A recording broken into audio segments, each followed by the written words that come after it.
Hi friends, ఈరోజు నేను మామిడికాయ టమాటా చట్నీ చేసుకుంటున్నాను.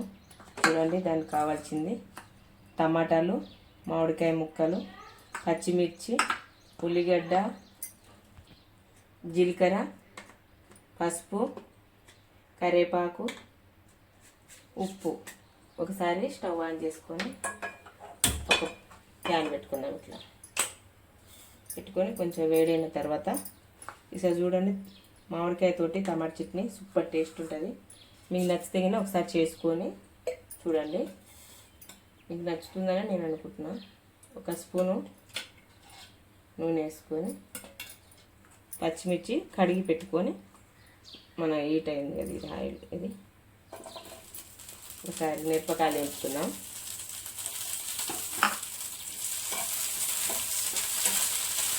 పుల్లగా మంచిగా టమాటా చట్నీ ఎండాకాలం కదా, టమాటా చట్నీ ఖరాబ్ కాకుండా బాగుంటుంది.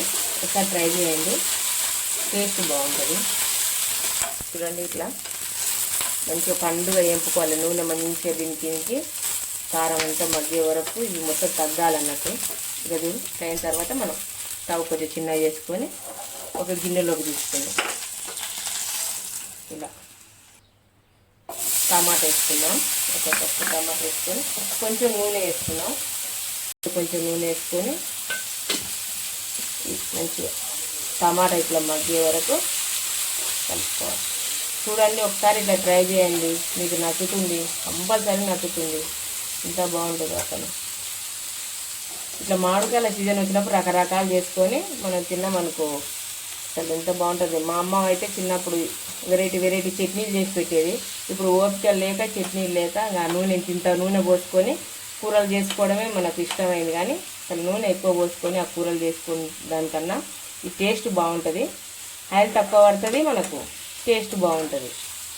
ఇట్లా కొంచెం మగ్గిన ఒక 2 నిమిషాలు అయితే ఉప్పు వేసుకొని మగ్గించుకుందాం. కొంచెం ఉప్పు వేస్తే తొందరగా మగ్గుతుంది. కొంచెం మెత్తబడిపోయినాయి కదా, తర్వాత ఈ మామిడికాయ ముక్కలు కూడా ఇందులో వేసుకొని 2 కలిపి ఒక 5 నిమిషాలు మగ్గిన తర్వాత మనం చట్నీ వేసుకుందాం. ఇట్లా పెట్టి ఒక 2 నిమిషాలు ఇట్లా మూత పెట్టి మగ్గించుకుందాం.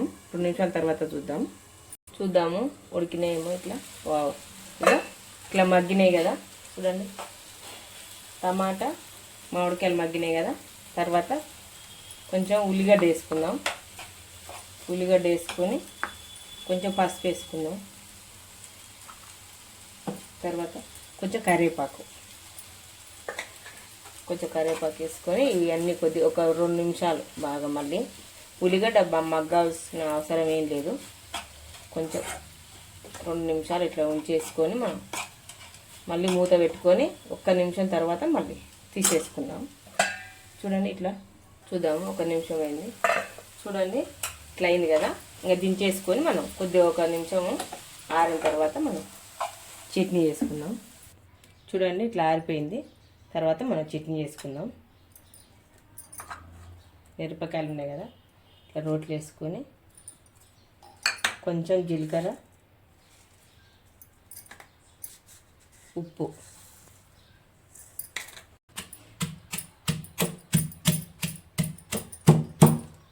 ఉండాలి.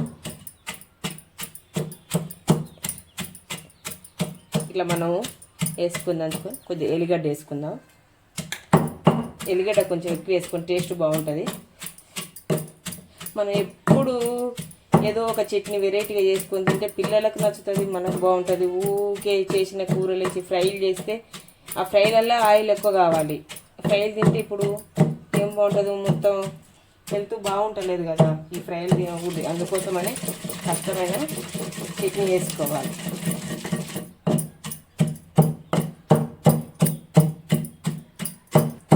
రోటి పచ్చళ్ళు చేసుకుంటే టేస్ట్ బాగుంటుంది. అందుకోసమని అప్పట్లో అమ్మ వాళ్ళు ఎప్పుడు ఎక్కువ శాతం చట్నీలే చేసుకునేవాళ్ళు. మనకేమో ఇప్పుడు అలవాటు లేక అచ్చం ఫ్రై అని ఇంకా ఫ్రైలు ఎమ్మటి, కూరలు ఎమ్మటి. చూడండి, ఇట్లా నలిగిన తర్వాత మనం టమాటా మామిడికాయ ముక్కలు వేసుకుందాం.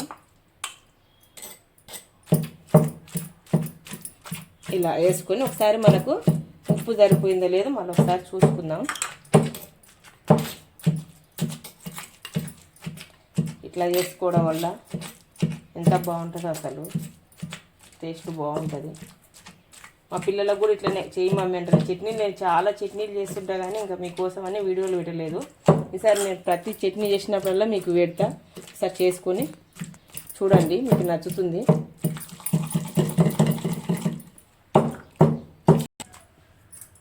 ఇట్లా రెడీ అయిపోయింది.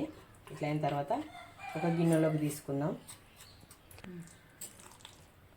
గిన్నెలోకి తీసుకొని మనం మంచిగా వేడి వేడి అన్నం వండుకొని చట్నీ కలుపుకొని తినండి. మిక్స్ ఎంత బాగుంటుందో అసలు. ఒకసారి ట్రై చేయండి. చేస్తే కదా మనకు తెలిసేది ఎట్లా ఉన్నది లేనిది. చేసి ఒకసారి చూసుకొని తినండి. మీకు నచ్చుతుందని నేను అనుకుంటున్నాను. నా ఛానల్ కింద మీకు నచ్చినట్టయితే లైక్ చేయండి, షేర్ చేయండి, కామెంట్ చేయండి. సబ్స్క్రైబ్ చేసుకోవడం మాత్రం మర్చిపోదు ఫ్రెండ్స్. చూడండి, నేను ఇంత కష్టపడి మీకోసం వంటలు చేస్తున్నా కదా. నా ఛానల్ మాత్రం సపోర్ట్ చేయండి ఫ్రెండ్స్.